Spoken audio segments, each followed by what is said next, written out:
the plan today is to take a slightly different approach than usual. And we make no apologies for this. This first part of the session is going to be quite content heavy. So what we thought we would do today is just share with you the slide deck that you are going to get afterwards as well for what could be easily a 3.5 hour session that you could then go and deliver on this. Not all of it is going to fit with some of the models you're using. I'm going to reference a few things and give headlines only so that you can see where things would fit. There's a strong colour influence, of course, running through it as well. So content heavy, I'm going to just take you through this deck initially, but as always, ask questions as we go, put stuff into chat. If I'm referencing things and you're thinking, oh, have you got a link about that? Or could you send me some more information? Stick it in chat and we'll make sure that you get everything afterwards. David, what have I forgotten at this stage? No, I think you've done everything. I think that good thing about the chat thing, and yes, it's being monitored. I'm looking after the chat this morning, so as if there's something it feels right to try and stop Julie in her flow and say, "Oh, got a question on this one," we'll do it, or I might just acknowledge it and we'll bring it back in at a relevant time. Fabulous. So the insights resources that we're also going to send separate to this sit on Connections. It's not obvious. It's not under the workshops. It's under the learning materials. And there are 3 key resources. So if you go and you search for feedback, for instance, on Connections, this is what it's going to take you to. Give me a quick kind of show of hands or something into chat. Does anyone use the D4 insights feedback model that takes you around the colours? I think it's like data, depth of feeling, dramatic interpretation. Cool. It's there if you need it. I am going to reference it today. They have got some short slides on giving and receiving feedback. Most of them break down their D4 model, but they're there if you want to go and have a look. And I think what is helpful is that they've got a learning guide for delegates, but it's really good for facilitators. So it just takes you through some of the elements of giving and receiving feedback. It's a sample copy, so it has sample writ large across every single page, but to get the content from it, that's not a blocker. Quite in depth, so 34 pages. It mentions the D4 model and it pulls apart kind of like how you'd apply this to conversations. And it uses the change curve as well around how when you're receiving feedback, you might have someone who is in anger, denial, acceptance, and how you help land and move people through it. Those are the insights resources. We can send them afterwards. As always, you're going to get fed up of me saying this. If you can't access Connections, let us know. And we'll make sure that we got the login for you. Oh, David, I'm going to keep asking. Anything I've forgotten at this stage? Does that make sense? Yep, all good. All good. So, oh, ladder of perception, of course, as well, is part of that as well, which is good to like link back if you've done an introductory workshop.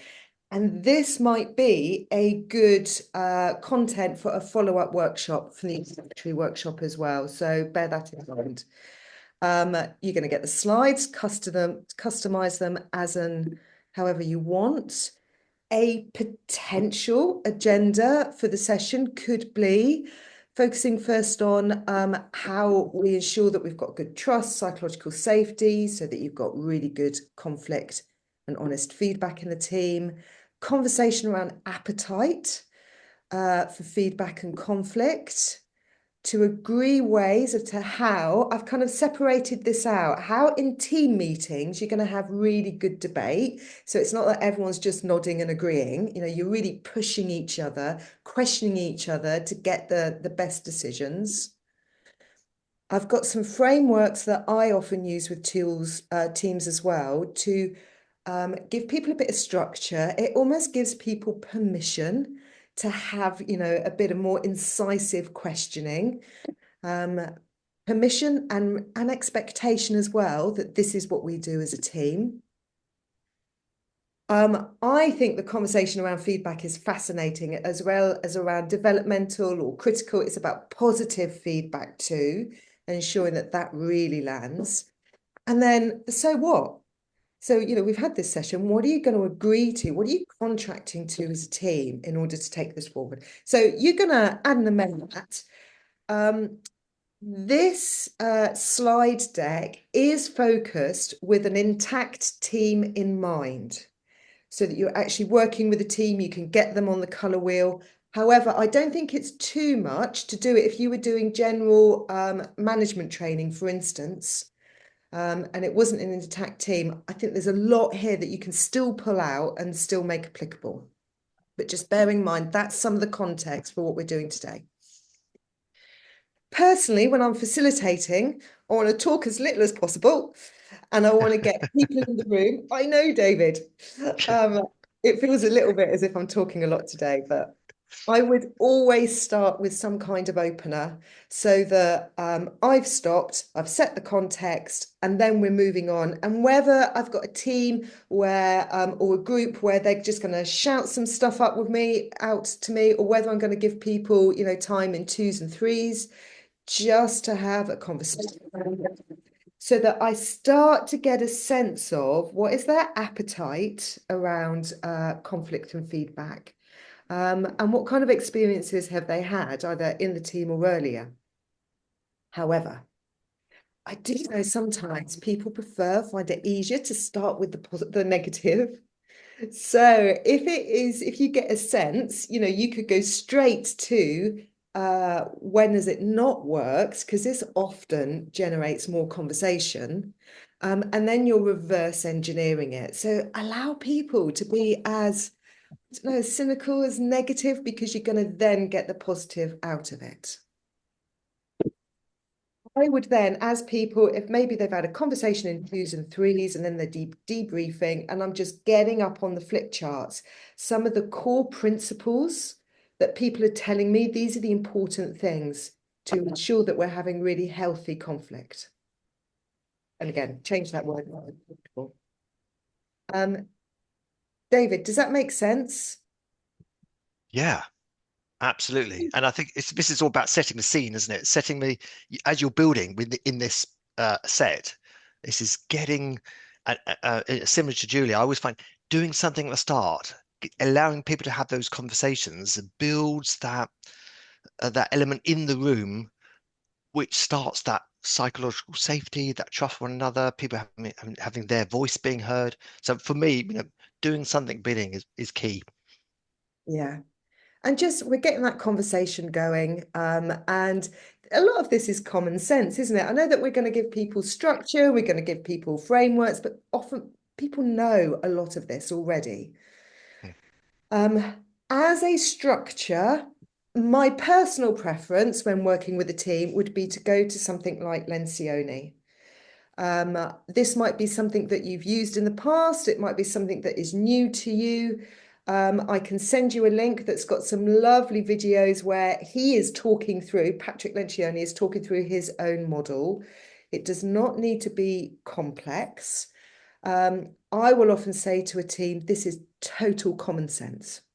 It's just rarely common practice. But I find the structure of it gives a team a really good framework, and it helps them see where feedback and where robust debate fits for them as a team. Ultimately, you're looking at delivering results, whatever that is, whatever sector that we're working in. So this is not me being soft and fluffy. This is about us driving for outcomes for our customers, our communities. And the team will already know that that foundation point for any effective team is going to be trust. When you have got really strong trust, and actually you start to question me in a team meeting, why have you done that, Julie? What's your evidence based about that? Have you checked that? Where are we at with this? If the trust is there, I've got a stronger sense that you're asking me this because we're both looking at shared results. We're looking at getting the best for our team and for our community. You're not trying to catch me out. You're not trying to make me look stupid. So I'm still going to have an immediate human reaction because, you know, I'm a human being, but I've got more of a sense that we're in this together. So you need that trust, and therefore a superficial harmony where often, you know, teams will say to me, oh, we've got each other's backs. It's like a family round here. But sometimes that plays out in meetings where people will not call each other out, where they won't question because I don't want to seem to undermine you. It's very superficial. So actually, I was doing this the other day with a team, and one of them turned around and said to me, well, that's just great, Julie, because by the time we get to the top and we're high performing, we're all going to be sat around hugging each other, singing Kumbaya, aren't we? And I had to say to them, actually, it's going to be the opposite. You're going to be sitting in team meetings and it's really uncomfortable because you're having these conversations that you might not have had before. As a result, things don't fester. You make better decisions, but is it going to be easy and you're going to be, you know, all singing in harmony? Possibly not. So I thought that was an interesting one. I hadn't heard that in all the like 10, 15 years, David, that I've done that. No one had that. I thought, I bet a lot of people thought that, and that's not what we're Yes. advocating. Yeah. Yeah.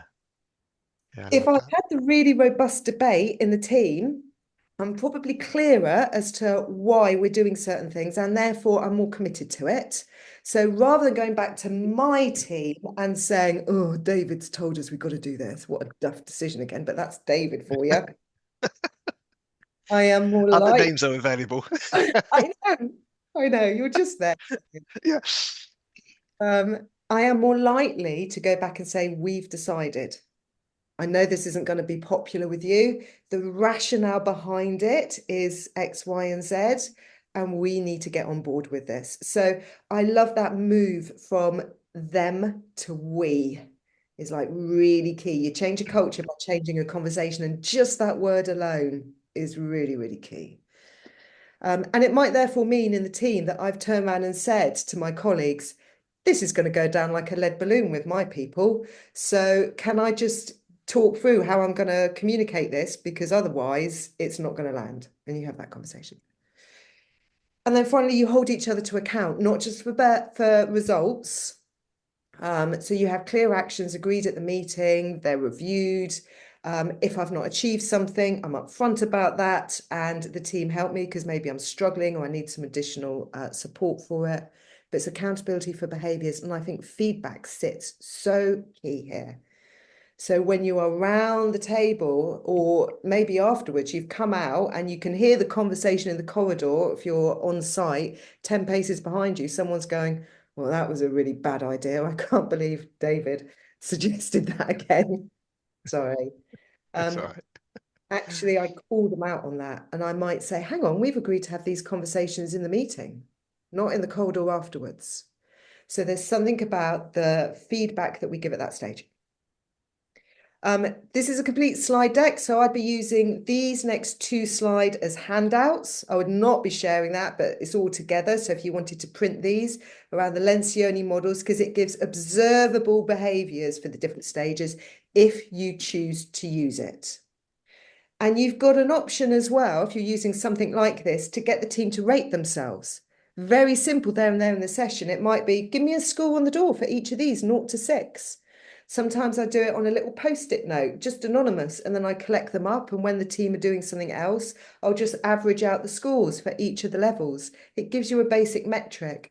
But if you want the more in-depth questionnaire results as well, we can send you the very simple questionnaires that you could get a team to do during a lunch break or beforehand, so that you've got some metrics around it. So it's a framework. It sets the expectation as to we have these good conversations that they might put us out of comfort zone, but we need that as a team. You can do that with a structure like this.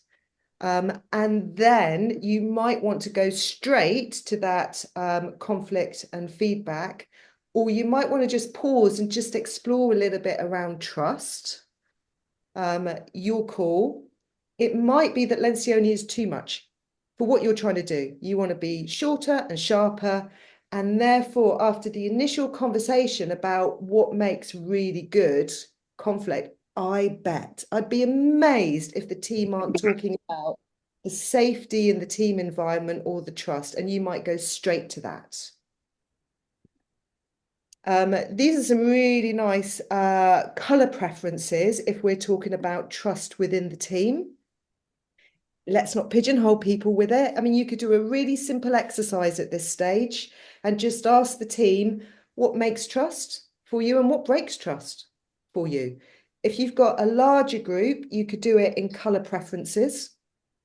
You're going to have some generic responses, but you might well see some difference across the different lead colors. So you could do a color exercise around this and then debrief with this slide. I'm not going to go through these in depth, but this is potentially could be what the different lead colors are looking for. What I quite like about this is that there's a flip side to this. So just as we've got good day and bad days, how might I unintentionally break trust as well? You know, will not be what I'm setting out to do, but I know when I've worked with teams, my avoidance of conflict and, you know, my high green and tackling difficult situations can really have an impact. I think I'm building this wonderful harmony, but it's superficial. So I quite like this flip side, just to recognize, you know what, we're all gonna have our moments when we're either a little bit clumsy or we're under pressure and stress, and we might have an impact on the trust we have one-to-one or with others. And then the other element, you might just want to stick with one slide, but if you wanted to go in a little bit more depth, for psychological safety around the colours, again, it might look a little bit different. So again, you could unpick with something like this. Just going to pause at that point. David, does that make sense?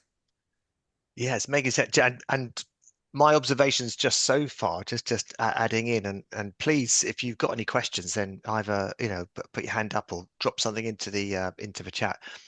Firstly, it was this thing that the Lencioni model. If you take away the model itself, and I know you've virtually said this, but actually what makes a really good feedback session? Well, when there's trust with people, when there's actually a bit of a challenge in the conversation, and it's those elements of Lencioni, and I'm just thinking that could be a feedback framework. You know what I mean? I know that's what you've been sort of like promoted, but it's like it just lends itself so well to that, doesn't it? And then, like you, I love the slides as a starter.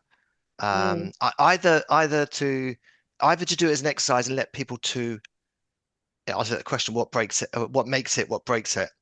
What do yeah. you need to feel safe? If you've got that mix where you can do that, I think the only thing that I'm finding a challenge, I don't know if other people find this a challenge, sometimes in teams, I'm only getting maybe two to maybe three of those lead colors, and there's usually one color that's left out, or it's very obviously one person. And then I'm thinking, oh, how do I still do that exercise with that one person so it doesn't really feel like it's like focused on them? So I tend to, that would be a challenge for me in terms of just thinking how best to do that. Well, and there's an irony there when you're talking about safety within the team, Yes. and you don't want to pull someone out. Yeah. I'm with you. So if I knew what the team will look like in advance, I might avoid the question around colours, get them to do it in mixed groups. Maybe then on reflection, you know, ask them, are there specific elements that are more important to you than others to get Yeah. a sense of that? Because I've been making the point, it's different for all of us. Yes. We need to ensure that we're, you know, covering all bases and then debrief with this, which is perhaps a little Yeah. bit gentle than, And I've yeah. got a really great observation from Gemma. She says, just an observation that relating ideal environment stroke conditions for trust using the colors looks very helpful and valuable, particularly for teams that struggle to articulate what may be causing friction. And I think Yeah. that's, so I totally agree with you, Jim. I think that's, that element. We've got them there. We could put those up, and then that allows people to say, yes, that's me. Where you've Yeah. articulated. And I think that's, I mean, in the slide before this one, Julie had, when you had, what can erode trust? Yeah. I know you picked out, for me, and this is a bit, it just, I've never seen it written like this before. These are new slides to me too as well. But I think, it says blue energy. I know which that's, I certainly have got that in my mix of four, and it's very high for me. This thing of unintentional conversion, over questioning, a bit of analysis paralysis. And I know that's definitely me. I think, oh, that's not my intention, but I really want to understand this more. So can I ask one more question? But that could be. So it's just a really great, like you say, it's really helpful to have that, as Gemma puts it. So if you're struggling to articulate it, if for members of your team, this can help to point those out, can't it? Well, I'm wondering as well, just that page in the profile, my ideal work environment as well. Um, Yes. Insights advocate a really simple exercise of that. Look at the page, pick out the top three that's particularly important to you, share with your team. Mm, What are mm, the must-haves for you yes. collectively as a team? I mean, that's a page in the profile, my ideal work environment, that I don't use that often.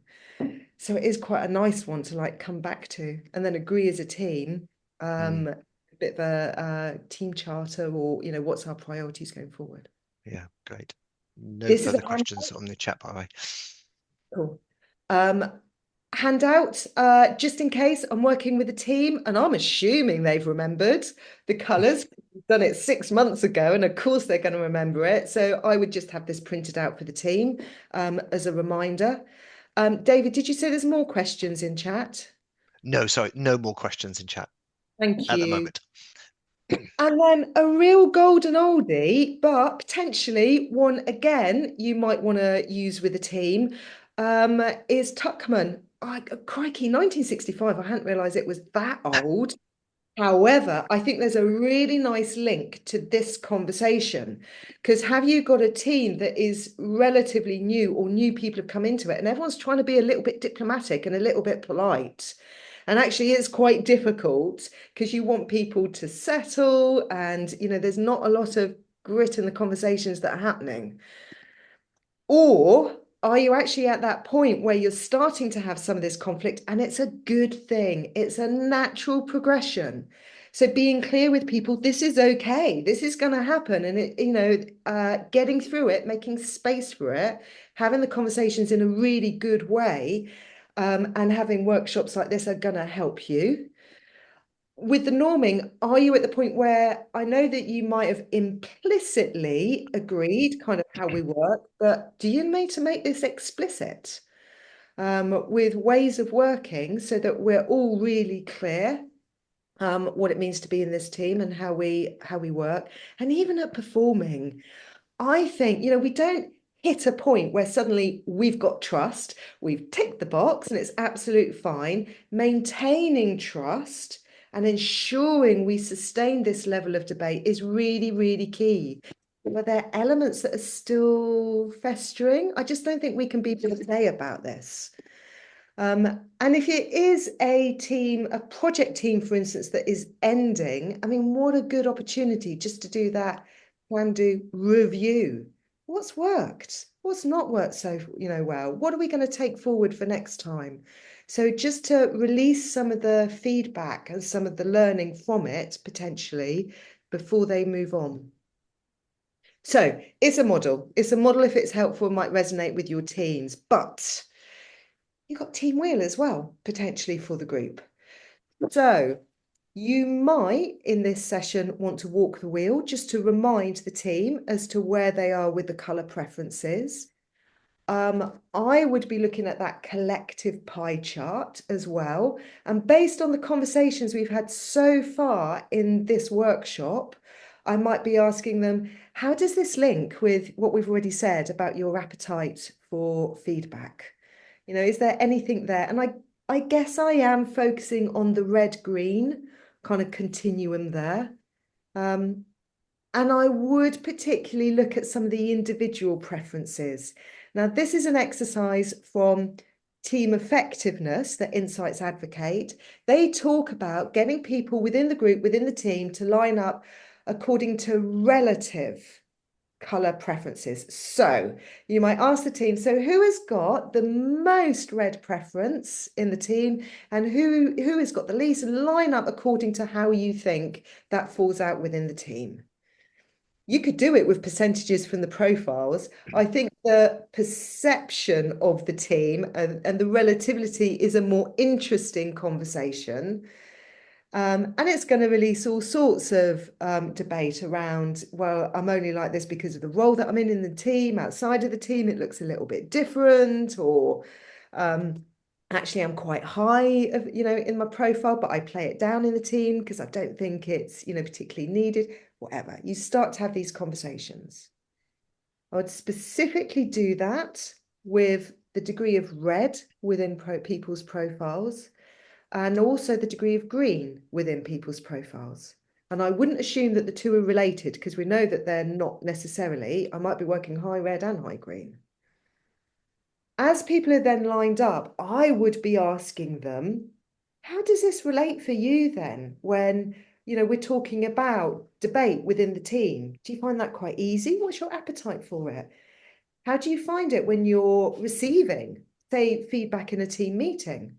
How do you feel when you're giving feedback in a team meeting? Because I'm just trying to understand and make a link without, I do not want to be stereotypical about this, but have I got some people in the team who are just going to tell it how it is and be quite quick and in the moment in giving their feedback, and other people who are going to say to me, that's not going to work for me, Julie. I'm much better. I want to reflect on this.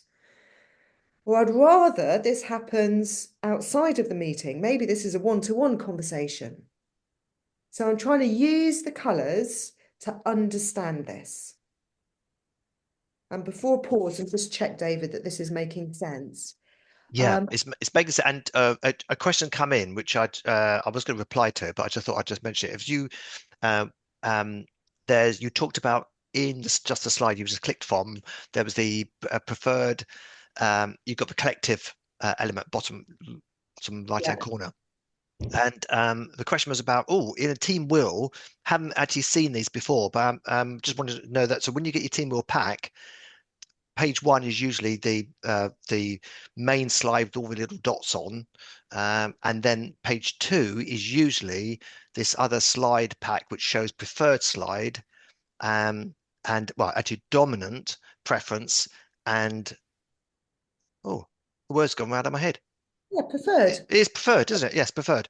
And the difference between the two, and I was doing this yesterday, that's why it's obviously gone out of my head, was that obviously the dominant only shows, the pie chart only shows a little bit similar to the will, when we demonstrate the primary color, that first lead color, as a percentage of the group of people in it. But the preferred pie chart shows all the colors which are above the line. Yeah. For the number of teams of people that you can do it in as well. And I think that's a more sometimes very interesting, because it can sometimes take away the conversation. We're just leading with one color, whereas we know we're a combination of 2 or 3. I think we know 97% of people have got those 2 or 3 colors above the line. So let's have a look at that. That gives maybe more of a wider element.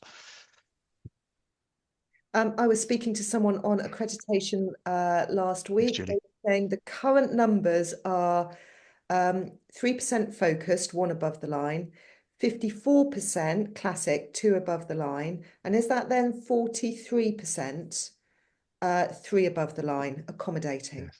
So those are the current scores on the doors. So you might have all the conversations that you need to spark purely with this. This is just my personal tool that I sometimes use, because when I started off, far too long ago, using psychometrics, we were using OPQ32.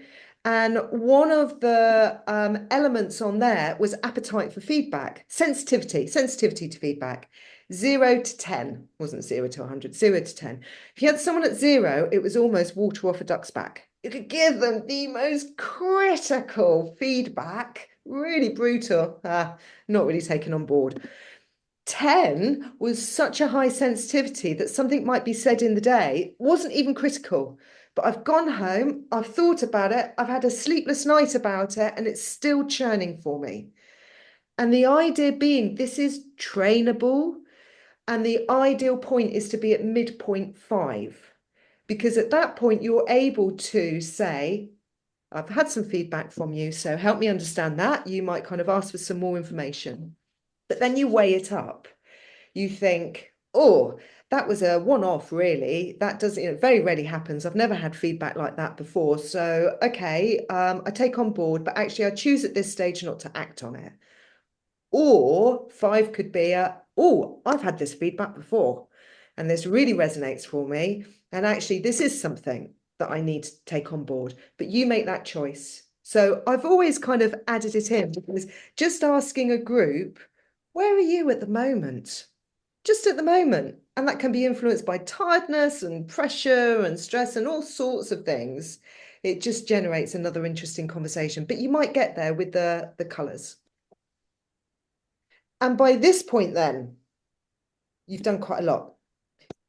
And possibly something like, you've had an initial conversation, what makes healthy conflict, debate. You might have talked about something like Lencioni, shared something like Tuckman. You've come to the team wheel, you've explored individual preferences. So you might, at this stage, have a bit of collection of some of the key principles that the team are telling you as to, what makes it good. And I'd be having a cup of tea by now. Does that feel about right, David? I mean, that's quite a bit of content for an hour and a half, Yeah, but it yeah, I depends think what you want to pull in and what you want to cut out. yeah. And I think that's a great. Usually, that's going to be the great start to the morning. I think you're definitely looking at between an hour and a half, that first 90-minute session to get everybody engaged into it. If you've got that opportunity, that time to do it, and of course, as you've said, you can add stuff in, take stuff out, allow more of a conversation, or structure it more of let's do that, do that. There was one question that came up about the line out questionnaire, line out exercise, the relative between green and red. Is it a collective, or do you assign it to one person to decide Oh, what's isn't that based on their individual perception? So I've always done it. I've asked the question. I've set the task, line up according to your relative, um, Relative. Yeah. Okay. Yeah. score, and then handed it over to the team, Kathy, in the chaos. Yeah. It just normally just sparks a debate. So there's normally some people who are quite clear in the order, and some people are going, well, you shouldn't be stood there. A little bit like when, the introversion, extroversion, so Mm, line up. And I just use the conversation, you know, like it. to decide, just to Yeah. spark that. So I've not assigned anyone to do it, but that would be rather interesting, wouldn't it? Yeah. That's what I love about the lineup exercise is that you could almost use it as well for the challenge and feedback. What's your appetite? Yeah, And you you could could. do it again. That sort of indicates that you could, if you wanted more active, more movement in the room, allowing people to say, look, stand at this, at this end of the room, it's water off a duck's back. I really don't mind, right to, I'm going to be up all night.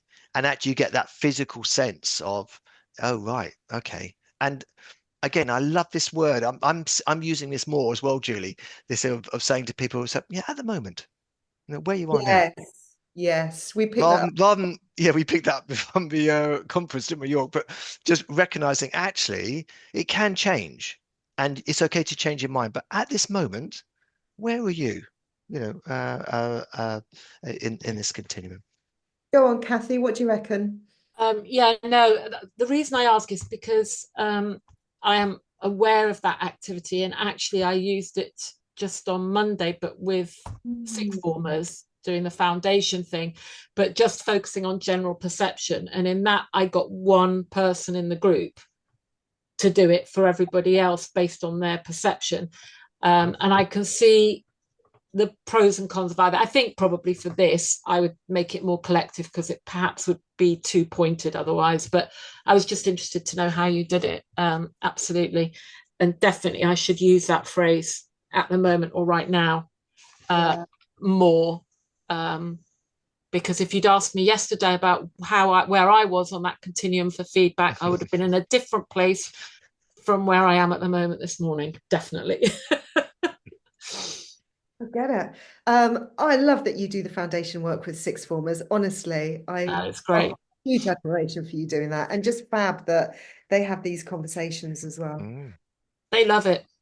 Yeah, so good. So I told you this was going to be content heavy. Are you doing okay, guys? Is it all right? Okay, I'm going to keep us going because the rest of the material then. Optional slide, if you want to at some point talk about why we're having this conversation, the Gallup feedback obviously is very robust workplace feedback. The link there is quite helpful, and it just shows all sorts of correlation between us having this really good developmental and positive feedback in the workplace and people's level of engagement, lower turnover, job satisfaction. So if you want the stats or if you want more articles, use the link.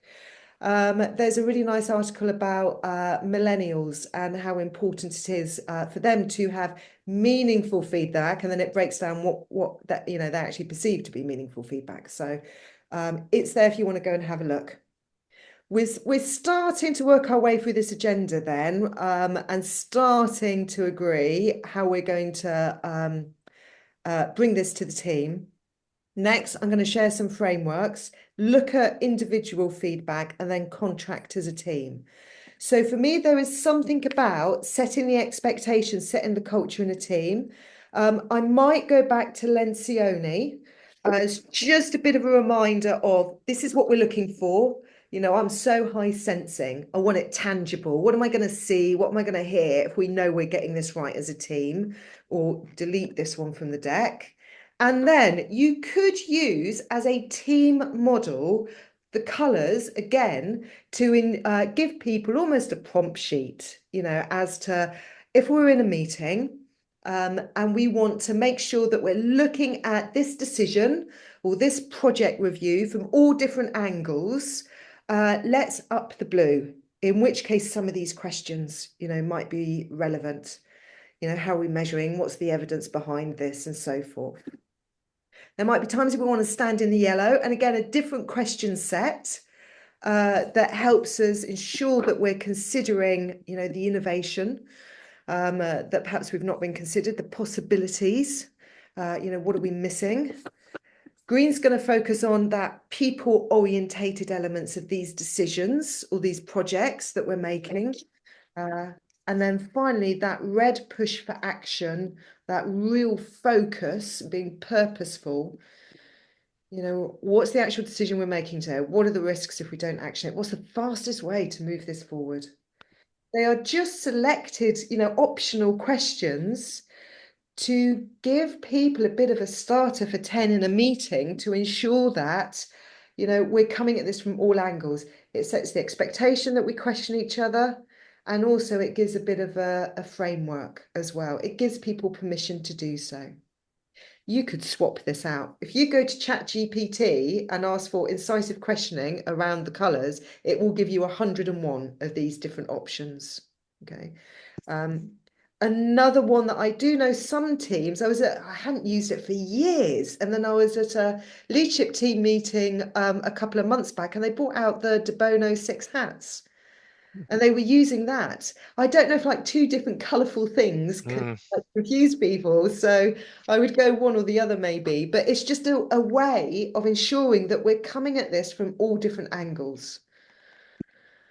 I use the Gibbs model all of the time. So again, in a team, if we've delivered a presentation as a team, or if we've made a decision as a team, it's just that take 5.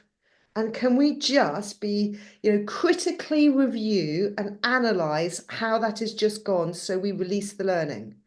So again, it encourages us to like poke and prod this and challenge each other's decision making and delivery.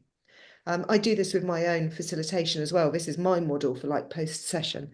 What actually happened? Turned up at 9 o'clock, finished at 4:30. 12 people were in the room.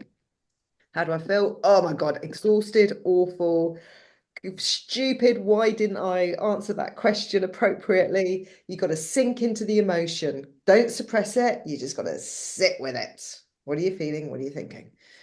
But then it starts to get more evaluative. So what worked? Because there will have been things that worked. I had a good conversation. I covered the agenda, and I had really good feedback at the end. What could have been even better? If I had known the right answer to that question or brought that person in a bit more. And then why did it work? Why did it not work? Even this, what worked well, even better if, at the end of a team meeting, you're just encouraging a culture in the team to review and evaluate. What worked well about the meeting, what it could have been even better if. This is like what you're getting the team used to. What do you learn? What are you going to do differently? The NLP behind this is the idea that it might well sit with you or irritate you until you release the learning from it. So it's a way of doing that. It's just a nice little structure. Really good coaching conversation as well for colleagues to have with their team members or managers to have with a team, just to get people to release the learning. And then the one, if you want a team to just be totally cynical, this works really well with teams where there is a degree of high blue in the team. We've got a project happening. We're 6 months down the line and it has gone horrifically wrong. Give me all the reasons why it's gone wrong. And you just allow people to be as cynical and questioning and overly cautious as as they can possibly be. Because then you're going to flip it. It is the reverse engineering side of then saying, okay, so how are we going to guard against this? If these are the potential risks, what can we control? What can we influence? And how do we plan for that? Okay, simple as that. But it's just another team structure to help question. The slide has got more detail if a team wants to go into that. But the basics is what's gone wrong and how do we guard against it? Okay. David, does that make sense? Yeah, and I think we're getting just some sort of recognition of, oh, actually, I like you. I think when you shared this with me, I hadn't really come across this, but I love the idea of the project post-mortem and just going through that. So I think, and it sounds like a few other people too will maybe take this away and actually think, right, how can we just use that? Because it definitely provokes that conversation, doesn't it? So yeah. Yeah, someone's just saying really, really appeals to my color blue. That was Kathy. Thank you. So by this point, I feel we've equipped the team with some potential structures or frameworks or ways of working to have some good debate within team meetings, but we need to do the one-to-one conversations as well. So what about when it comes to feedback? And I might just put this up as a slide and run it as an exercise. And just either in lead colour preferences, if I've got a mixed cohort of managers or colleagues, or otherwise just, threes and fours within the team. What is this starting to look like? Okay, so what are some of the core principles that are going to work for you? And then again, you can break this down by colour if it is helpful to do so. What I've done with this one is looked at feedback from two different perspectives. I think it really infuriates me that we focus feedback on the developmental elements, on the critical elements, on what's not gone so well, whereas catching people doing it right, we know is phenomenally powerful. But coming out and it's just saying, Julie, good presentation. My instant response is likely to be, oh, it was a team effort. Oh, it was nothing. And actually, you need to be specific in how you give positive feedback as well. So everything that we do around feedback is about, positive as much as it is about developmental. So this slide just looks at the different colours. I'm not going to go into it in depth. I'll leave you to have a look at it afterwards. What's going to be important to them for how they receive positive, and also how they receive more developmental. So receiving positive first, and then how they might receive critical, as in what are the factors you need to consider to ensure that that feedback is really heard and really understood. Okay. By this point in the session, you'll be having these kind of like conversations. Another element with the colours, how they might like to give feedback. Are they going to be okay there and then in the meeting saying something? Or, you know, what my individual colours going to influence? And I always be thinking about top 2 colours on this, not just lead colour. So what are some of the struggles I might have, or what's some of the positives I might bring in how I'm giving this feedback? The D4 model, for those who haven't seen it, is the Insights recommended model. I'm going to be really upfront. I said I was going to be diplomatic, David. What happened to that? I struggle a little bit with this, but let me share it with you. It says, let's start with the data. What are the facts? When this is when you're giving feedback. How are you feeling about this? So when you, I don't know, turned up late, I felt. What might be some of the perceptions or interpretations I might have because of that? And what do I want that individual to do as a response? Okay, so data, depth of feeling, dramatic interpretation, do. And for instance, in the guide that has got sample written all over it, they would use this as a potential script in the moment. When you were, I felt, I made it mean, what I want you to do is. Okay. They also look at it from when you receive feedback. So in receiving feedback or thinking back on some learning. So when this happened in the webinar, I felt, you know, pretty stupid or whatever. What I now see the options are and what I learn from this are, and as a result, what I'm going to do. Okay. Now I think you could probably use the colours. I think they've fitted it with the D's. I'm not quite sure. I struggle a little bit with the, ironically, being high green, I felt. I've always, I guess part of my training has been no one makes me feel anything. You know, that's my choice and my response and my reaction. But I could see how you could adapt this. You could have, you know, what's the data? Let's be neutral. Maybe D is invite a response. You know, what's your understanding? Maybe yellow is what other options are available? What could we do? And maybe do is, and what are you going to commit to? I'm going to leave that for you if you want to play with that and amend it. There's probably a way of keeping it coloured up. The model I use, I came across about 15 years ago in DHL when I was doing a workshop for them, and they just had this little AIRD, aired, making sure feedback is aired. And it just says, be neutral, be descriptive. It is that data orientation start. You know, it's not someone has told me, it's I have observed, I noticed you were late on Tuesday, Thursday, and Friday. As a result of that, so-and-so had to step in and that had an implication on them. Help me understand what was happening for you in that moment. Because I don't know, maybe something horrific was going on outside of work, or they might tell you, they might not tell you that. That's their individual prerogative.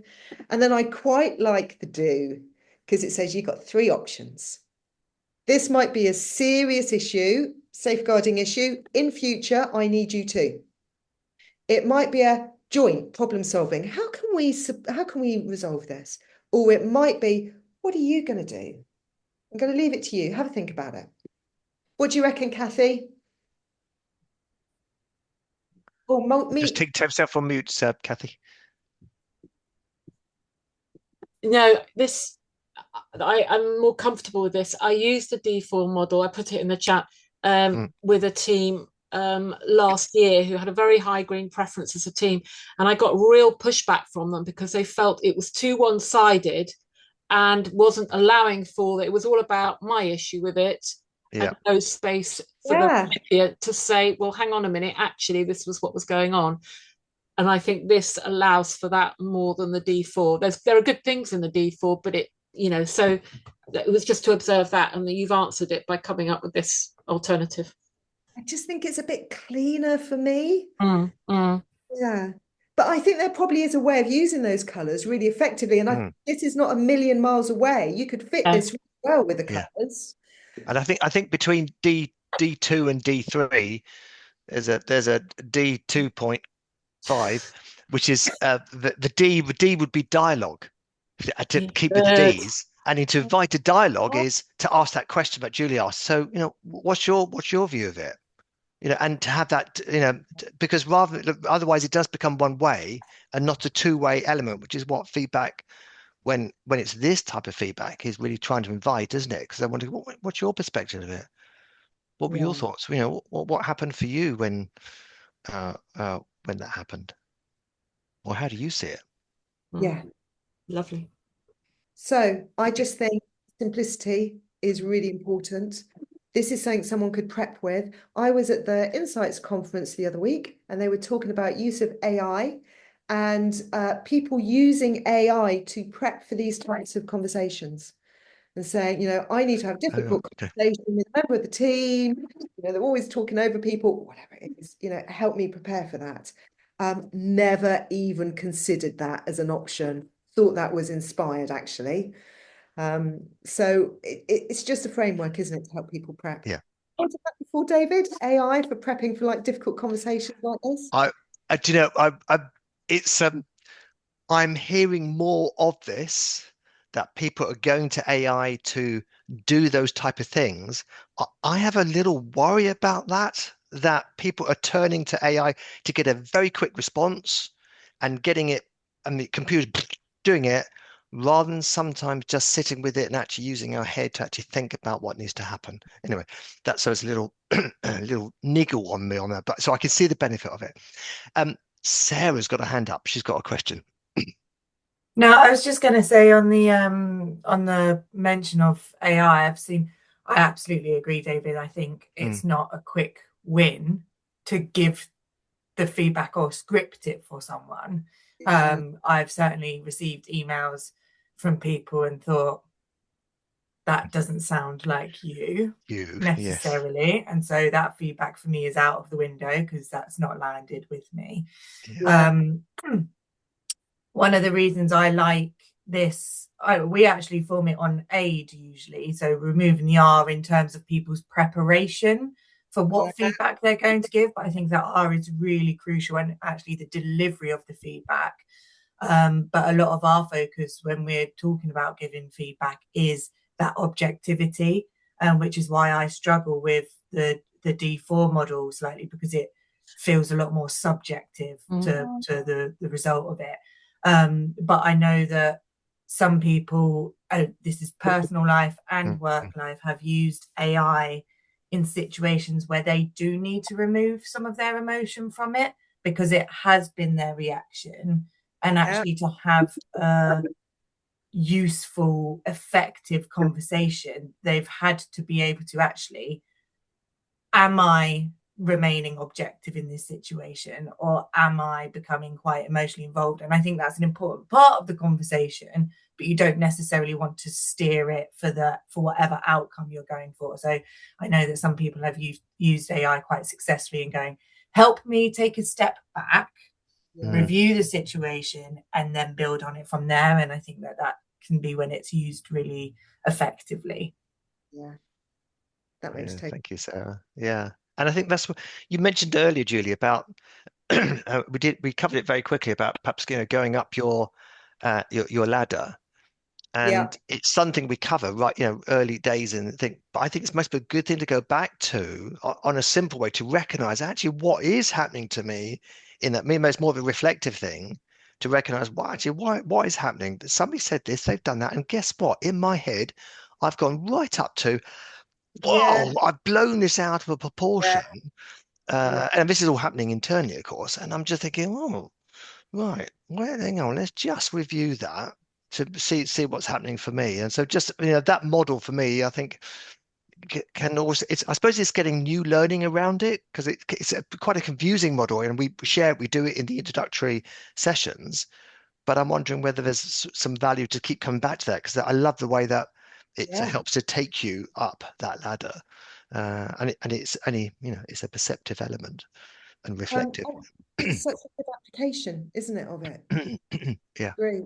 I have got 3, of which the ladder of perception is one, 3 other models you might in these conversations want to come back to. So I'm going to whiz through this.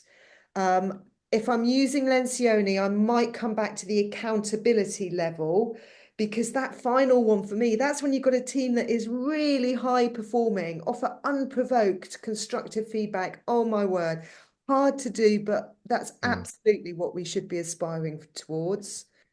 You might do inner chimp if this is a familiar model within the organization, because that immediate response is going to happen for people.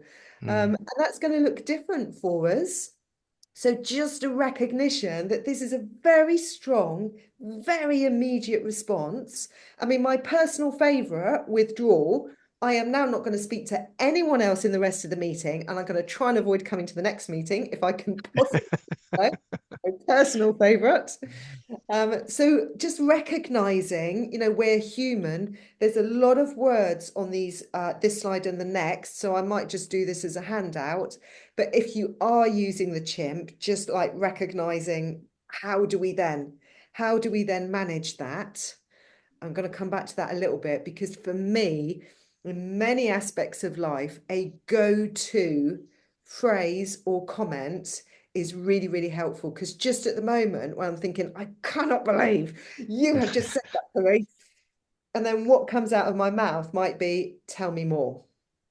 Because I just got to buy myself time, because I don't know what else to say in this moment. And so I think the go-to for me, go-to phrases are really good. Ladder of perception, as you say, David, I think there's loads you can dig into this. You do not need to use, what are there, like 8, 9 rungs on that. Simplify it.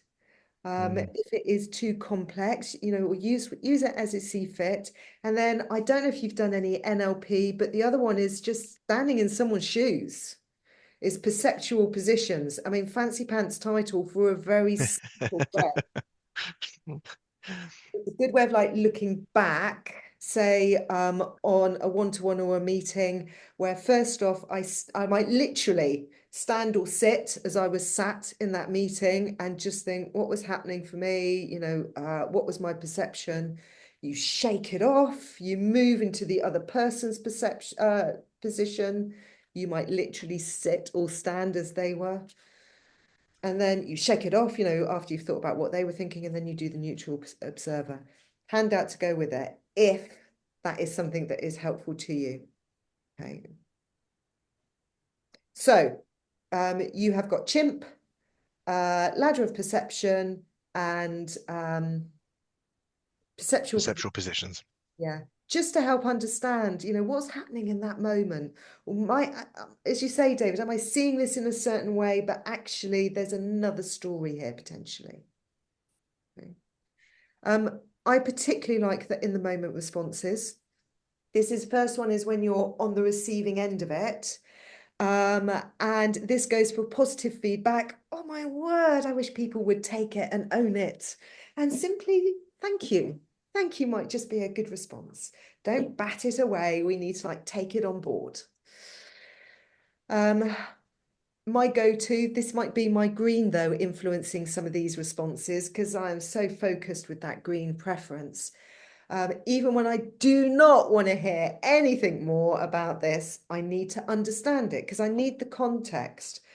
This is that 0 to 10 model. If I'm going to be a 5, then I need to understand what is it you've seen or observed, or what's your views, so that I can find out, do I take it on board or not?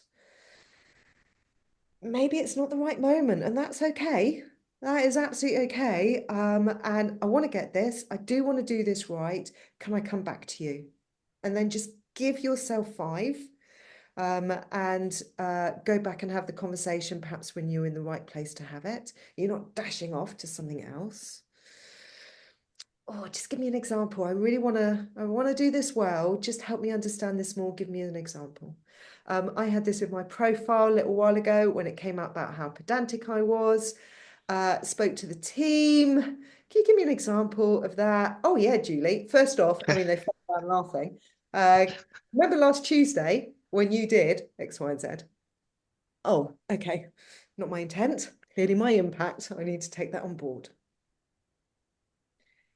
I think perhaps the more difficult one, and Dylan, we had a quick conversation around this as well, is when you're noticing a behavior, maybe you're in a public forum, maybe you're one-to-one, and you're looking at it thinking, I'm not okay with that. And you're in that moment, and what is it that you say or that you do? And I think it's a really hard one. I mean, Lencioni talks about addressing it in the moment. We don't want it to fester, but oh my word, it can take a lot in that moment to say or to do something. And Dilip, I don't know your view on this, but my initial thoughts are just recognizing in our gut or wherever it's happening that this is not right for us, or this does not align. That in itself is just hugely important, isn't it? Yeah, I think it's about being authentic, taking a breath and recognizing what's going on, almost planting your feet and connecting with what's going on. And then in time, the authentic response comes out. And it might not be in that moment. Mm. But it doesn't mean that you don't pick it up after, or maybe you make a decision. I've not seen that behavior before, so okay, maybe they're having a bad day. I might just leave it, but the next time it happens. Again, I would encourage, this is so personal. I would encourage people within the team to be thinking about, what's going to work for you? What's your response? What's your authentic response? Sometimes if it's something that's been said, in my head, I'm thinking, I'm not happy with that, but I don't know what to say it, and I'm not clever enough, I'm not articulate enough in the moment to think about my feedback model. Just saying back what's been said sometimes just helps an individual realize, oh, did those words actually come out of my mouth? And they just hear it back again. And I've not had to do any kind of original thinking. So I just think that it's an interesting one to have in the kit, just repeating it back. Because one of the things about this, whether it's just we notice it within or we say something in the moment, it's noticed. It's noticed. And especially I mean, all of us have a responsibility in the team, but managers within the team as well. Sometimes things cannot go unnoticed. So I noticed, did you mean to? You might even just signal, so you don't quite know how you're going to pick it up, or you might know that that person isn't going to respond well in the meeting, and maybe you're going to get some inner chimp and some defensiveness. Just signaling, I'm going to come back to you. Can I just come back to you about that afterwards? And that might be enough to show the audience, the team, I've noticed. That's an interesting perspective. Explore that. I've got a different view on this. Can we just have a conversation later about it? It's all different ways of saying the same thing, isn't it? Can we chat afterwards? I know some people are going to be really good at just dealing at this as and when in the moment. And I'm very conscious how green these kind of things are. David, I don't know kind of if there's anything that comes to you in this moment, putting you on the spot. Well, I just suddenly realised as you were saying that, I thought, yes, we could actually colour these and say, oh yeah, that's definitely like this thing. Oh, I noticed a few things. I'd love to get your perspective on this, And I'm thinking, well, I might say, oh, I noticed that. Can you give me a bit more detail? That's my blue coming out. Do you know what I mean? So I'm just wondering when there's those moments we could do a think about those responses from a different color perspective, but also recognize obviously we very often we're these combination of colors. So, perhaps it can be, I'd love to get your perspective. And also, can you give a bit more detail, combining the green and the blue elements? So maybe that's in fact, actually, so here's an idea. I mean, we always focus on the red, the green, the core colors. But what if we did it where the mixed colors are? So the reformer, the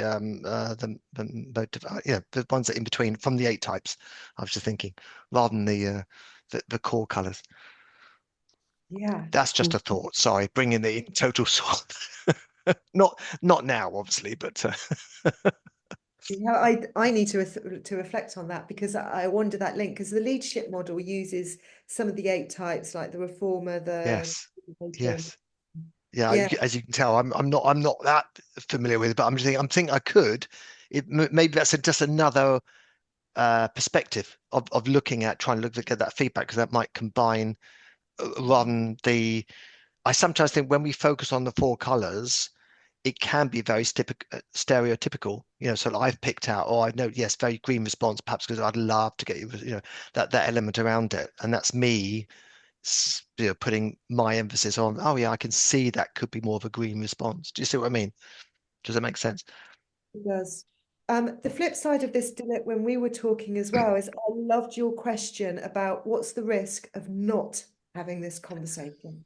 Mm, And I think, that's Yeah, a good one. Yeah. yeah, most definitely. So often what happens is we become so obsessed with having the conversation and the impact of it that we don't think about the flip side of it. So what is the impact of not talking to somebody about their poor behavior, their attendance management, their timekeeping for the individual, for themselves? Does it give them the opportunity to understand what they're doing and the impact and the consequence of it?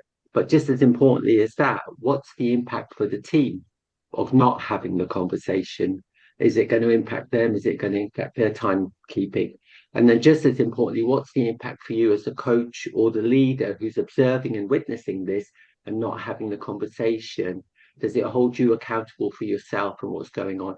And also, is there an impact for the organization as well?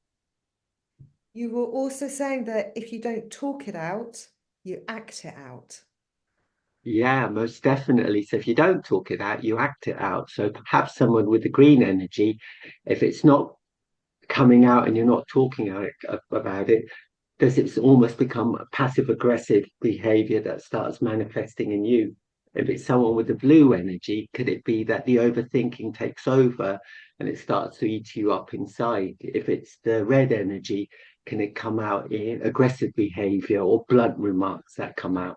And if it doesn't come out in your behavior, does it start to come out and manifest itself in tightness in your shoulders or in a feeling in your tummy? So if you don't talk it out, you act it out. Has a Very huge, true. huge physical impact, doesn't it? Mhm. Mm. And I like your comment as well, Dilip. On a scale of 0 to 10, how important is it to you?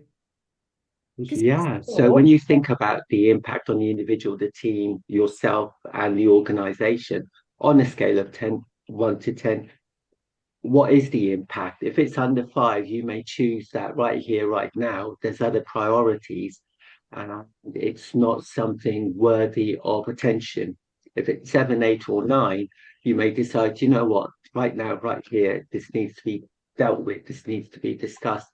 And then if that is the case, I wonder if it's really helpful just to have a conversation with your supervisor or somebody you trust and respect to ensure that you're supported through the process, because having these conversations can take energy, can take time, and can have an impact on ourselves as well. I'm also thinking, I mean, for me, this is where we started off as well. This applies in work and out of work. Yeah. And the times that I've steeled myself out of work to have a conversation, and then actually it's been received really well. And I've quite underestimated the other person. And I guess with my high green, I've been overly like protective. And actually it was fine, and it was the right, and it's improved the relationship. Mm. You can have that degree of honesty. Also, you know what you were saying earlier, Julie, about reframing, challenging conversation holds with it Yeah. gravitas and a feeling. I did a coaching session with somebody about 6 weeks ago, and they came to me and they said, I have to have a conversation with somebody because they used inappropriate behavior. So I must tell them that what they did is not appropriate. And through that conversation and helping them to reframe, by Yeah. the end, she said, I want to have a helpful conversation with this person so that they realize that sometimes what they're saying isn't appropriate and it may have an impact on them and the people around them. Yesterday, I had a debrief with her and she'd had that conversation. And in her head, that reframing from a challenging conversation I must have to a helpful conversation I want to have made such a difference. She still had the flutterbies when she had the conversation. She was still nervous. So she said yesterday when she approached the person and said what she said, but she took the first step. As a junior manager, she did something that she felt was hard. And now she seems a little bit more equipped to have the next conversation. Really good. That reframing, I wonder, is really, it can be really helpful for people.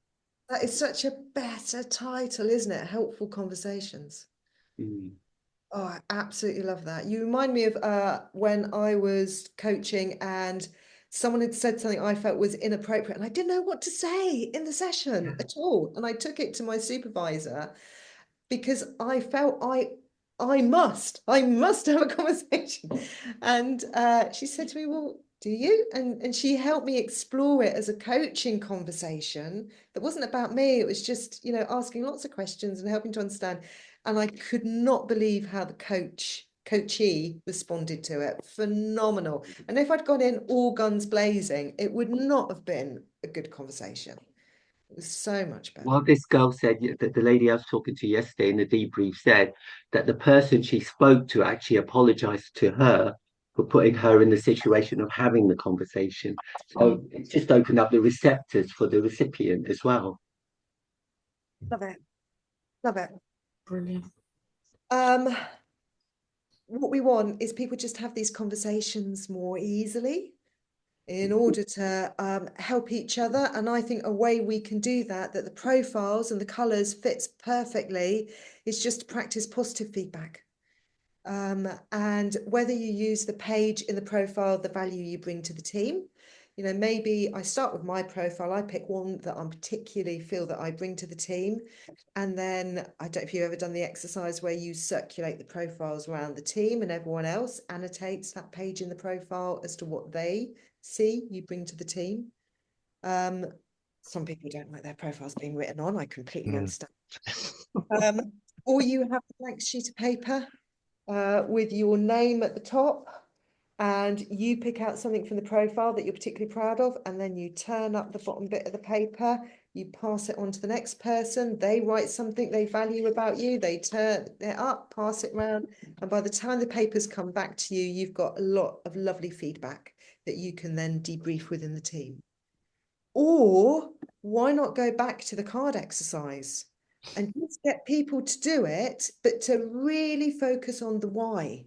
So get them to really explain and be specific around why they see that lovely positive quality. Kathy, I have learned so much from you on this one, because when I was last doing forever ago, Kathy, when we did a exercise in the enormous school hall, Kathy just really, really makes the point when we're handing out the cards and doing the feedback exercise of, you've got to explain why. They still don't do it though, Julie. You said really they're beating them. Say why. It's my positive feedback. But it is important because context is everything, isn't it? And otherwise it's too easy to, if you don't quite agree with it, you don't see it, to dismiss it, or I don't think it really lands without that context. So, and people have to think. They have to think hard. Yeah, which is good. It is. And at this point in towards the end of the workshop, it's a really good way of just applying the learning that we've had. So if you want to use one of these models, but just be really specific. At which point we've done almost everything, but have we contracted, have the team agreed how they're going to do this going forward? So that might be part team commitment 2 or 3 things that they're going to then review in their meetings as well.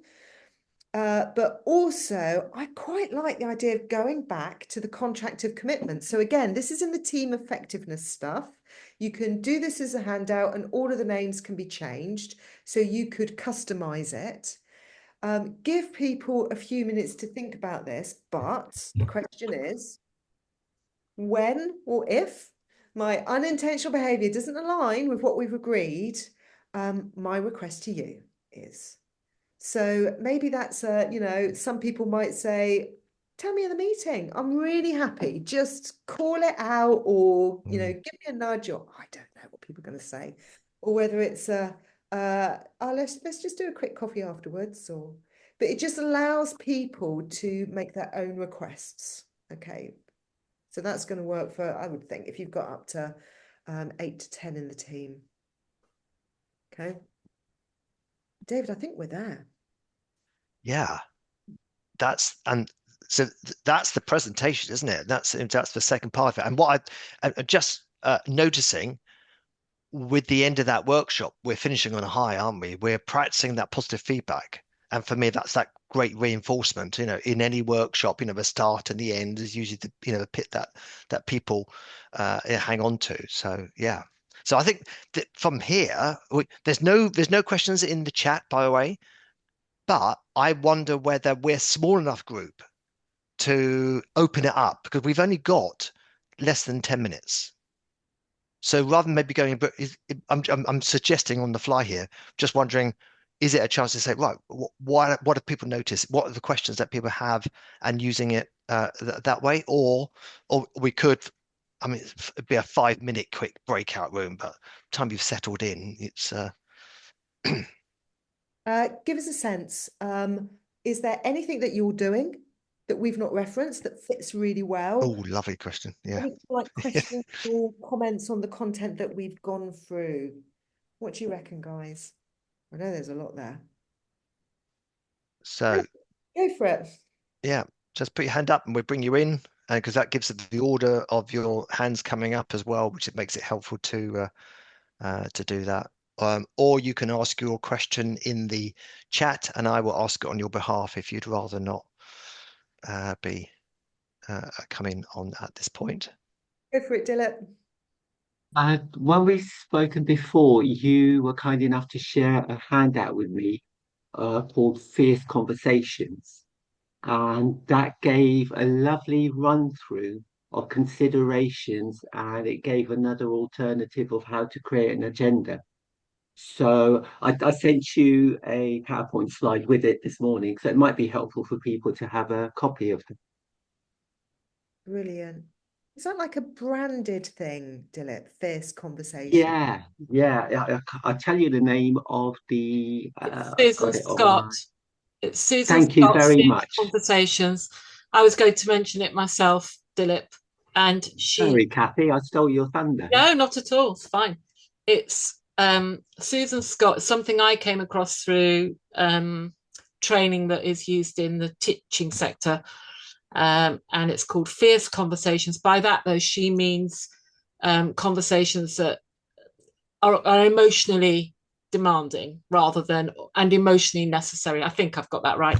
But she gives a really nice framework, especially if you've got to talk about something that is going to be really difficult for people to use by way of thinking about how they're going to plan and structure that conversation. It's not one-sided, but it's sort of taking you through a journey of preparation. So you don't need AI, you can use that. But I've used that with a team, and I've seen it used in programs, as I say, in education, and people have found it really, really helpful.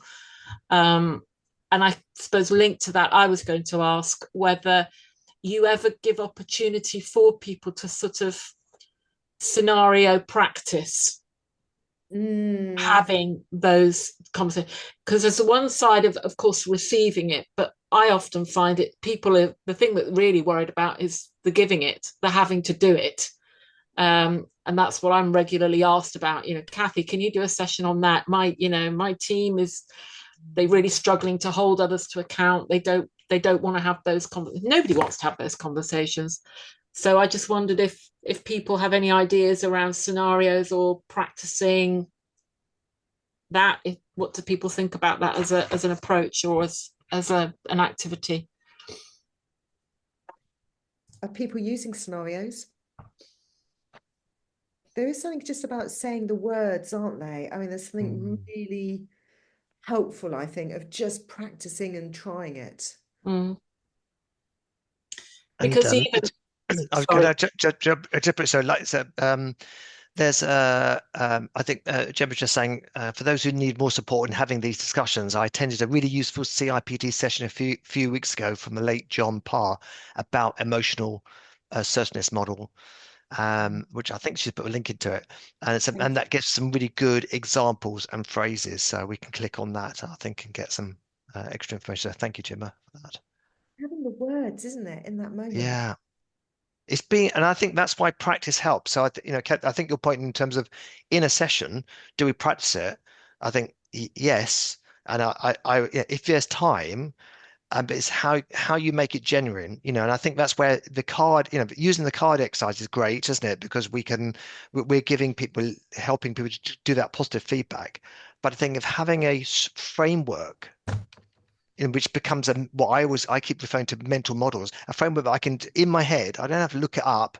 I know that I need to make sure I talk about the facts, the situation. I need to ask them to, what's their perspective of it. I need to then, decide some action that we're going to go, going forward. So having something that will help me frame that and then to keep on practicing. And I think that's the thing, because we don't do it often enough, it then doesn't become that habit. And then it becomes that little bit of a, oh, here I go again. How best do I do this? So yeah. So I think the more chance that we give ourselves, and one thing I've been focused on that with groups is encourage them to get that feedback culture, is to keep practicing the positive feedback. Because if we keep, there's some research to say that something read somewhere teams that receiving, healthy teams, productive teams receive 5 times more positive feedback than they do constructive feedback. And it's that element of, well, so let's get in the practice, keep on doing the positive. Because if you're catching people, from that old book, catching people something doing right, then allowing somebody to do that, you're rewarding the good behaviors, aren't you? So, Dilip, hands up. Is there more that you'd like to add? We'd love to hear. No, just haven't worked out how to hands down yet.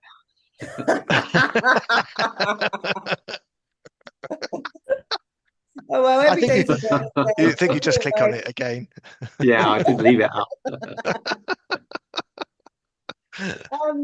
Guys, I'm going to send you across the insight slides. I'll send you across these decks. If you want to explore it further, come back to us, let us know. I hope that's been helpful today. Final minute, give us some feedback into chat if you can. I'm conscious that this was a slightly different approach and very content heavy. Tell me if it works. Tell me if you just want to, a different approach, variety of approaches. Our 2026 program, which we are very excited about, should be with you soon, with webinars running as usual next year, which of course are all free, always recorded, always on the dashboard, plus some face-to-face events as well. We're going to do something around team effectiveness in April in London for anyone who wants to join us, and oodles of other stuff on top of it. David, final words? Thank you. Yeah. There's a lot to be shared. So Julie, thank you. And there's been a lot to go through. So I think there's a lot to take out, a lot to absorb. So thank you. Right. We're going to get that stuff. Jill, I can see that request there as well for the Susan Scott stuff. I know we've got slides on that. We're going to get it across to you. Thank you, guys. Final feedback into chat, and please have a good rest of the morning. Happy Christmas. First time I've said it. Yes. Oh, thanks, Julie. Thanks, David. Thank you.